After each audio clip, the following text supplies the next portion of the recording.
आज कलेज सकेर आफ्नो रुमतिर फर्किँदै थिएँ।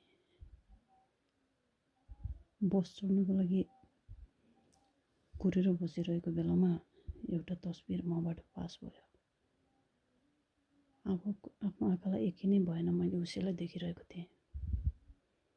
फेरि दुईचोटि उतै हेरेँ, उनी नै थिइन्। अचानक आफूलाई 4 वर्ष अगाडिको याद आयो। शनिबारको दिन थियो, मङ्सिरको महिना, अनि तातो घाम। आँगनमा घाम तापेर बसिरहेको थिएँ। त्यतिखेर गाग्री लिएर हातमा गाग्री लिएर एकजना युवती धारातिर जाँदै थिइन्। मेरो आँखा उनीमा पर्यो। त्यसपछि आँखा उनीबाट हटाउन मनै लागेन। एकछिन उनीलाई हेरेर बसिरहेको थिएँ। पछाडिबाट अचानक आवाज आयो, छिटो मुख धोएर आइज, चिया पिउनको लागि। मम्मीले बोलाउनु भएको थियो। कता कता मलाई ढुङ्गा खोज्दा देउता मिले जस्तो भयो, किनकि म मुक्तन त्यही धारामा जाँदै थिएँ। हतार हतार धारातिर लागेँ। उनले पानी गाग्रीमा पर्दै थिइन्।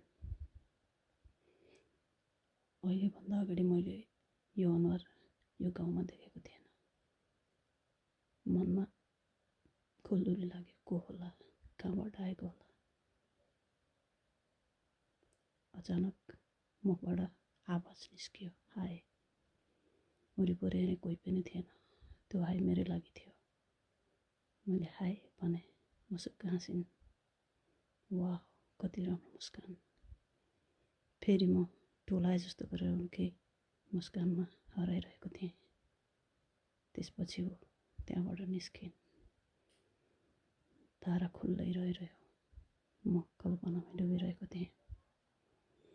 त्यसपछि मुख धोएर खाना खाएर शनिबारको दिन भएकोले स्कुल थिएन। खेततिर भैँसी चराउनको लागि निस्केँ।